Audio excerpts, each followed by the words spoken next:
મિત્રો નમસ્તે જોહાર ફરીને એકવાર આ દેશી બ્રોડની ચેનલમાં તમારું સ્વાગત છે। આજે હું બે માણસો વિશે વાતચીત કરવા માંગુ છું। એમાંથી વિડીયો જોઈને પછી તમે વિચારી લેજો કે તમે કયા પ્રકારના માણસ છો। મિત્રો વિડીયો મિસ ના કરતા વિડીયોના અંતે તમને આ વિડીયો જોતા ખબર પડી જશે કે હું કેવો છું।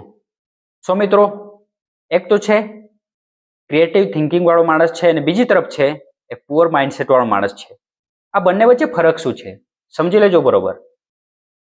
જે ક્રિએટિવ થિંકિંગ પીપલ છે જે હંમેશા કંઈક ને કંઈક નવું ક્રિએટ કરતા હોય છે, જે પોતાની લાઈફમાં સમસ્યા હોય કે કંઈક નવું કરવાનું હોય કોઈ પણ રીતે હંમેશા નવા થોટ લાવે છે અને કંઈક ને કંઈક નવું વિચારતા હોય છે। જ્યારે આ બાજુ પુઅર માઇન્ડસેટ વાળા પીપલ શું કરે છે, એ હંમેશા શું કરે છે, બીજાનું કોપી જ કરતા હોય છે કે શું પેલો આવું કરી શકે છે તો હું કેમ નહીં એવું કરી શકું, એ માણસ એટલો મોટો થઈ શકે છે તો હું કેમ નહીં કરી શકું, એની પાછળ ગાડી છે તો હું કેમ નહીં લાવી શકું।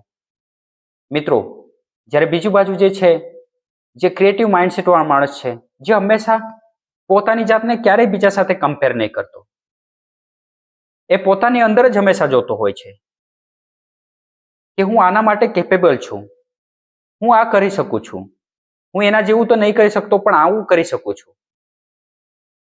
મેન પ્રોબ્લેમ અહીંયા જ છે મિત્રો, કેમ કે મિત્રો અત્યારે તમે જે બેડમાં ઊંઘેલા છો, જે પંખા નીચે છો, જે ડીશમાં તમે ખાવાનું ખાઓ છો ને અત્યારે જે ફોનમાં તમે વિડીયો જોઈ રહ્યા છો, આ કોનું કામ છે?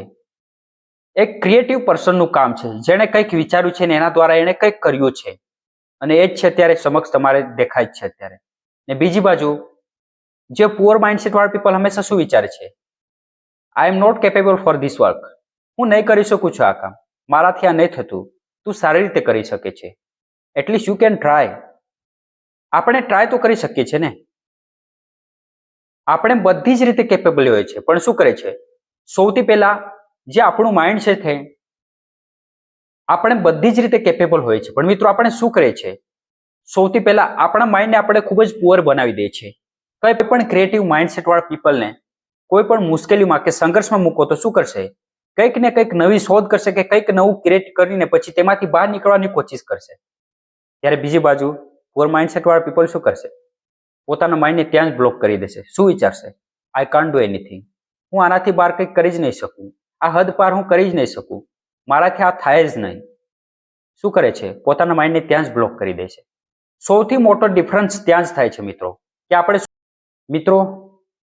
આપણે જેવું વિચારે છે તેવું જ આપણે કરી શકીએ છીએ, કેમ કે આપણે પોતે સેલ્ફ ડાઉટ કરીએ છીએ કે શું હું આ કામ કરી શકીશ। જે કંઈક માણસ કેપેબલ છે એ માણસની સાથે આપણે કમ્પેર કરીએ છીએ, એની સાથે આપણે સરખામણી કરીએ છીએ કે એ કામ તો મારાથી નહીં થતું, એ જ કરી શકે છે, આપણે કેવી રીતે કરી શકીએ, ને પછી શું આપણે વિચારવાનું જ છોડી દઈએ છીએ। મિત્રો સોલ્યુશન સિમ્પલ છે, સૌથી પહેલા તો બીજાને કોપી કરવાનું છોડી દો, પોતાના વિચારો બદલો।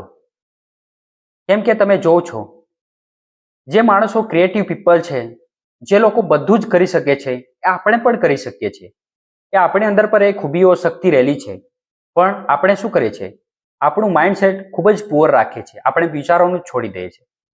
તો આમાંથી દૂર રહો, હંમેશા બીજાને કમ્પેર કરવાનું છોડી દો અને આપણા પોતાના વિચારો બદલો। મિત્રો આ જ સિમ્પલ સોલ્યુશન છે।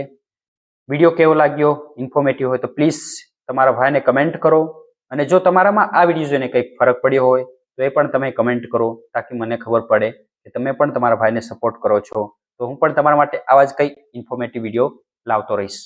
મળીશું મિત્રો, મળીશું કંઈક આવા જ નવા વિચારો સાથે। જય હિન્દ, જય આદિવાસી।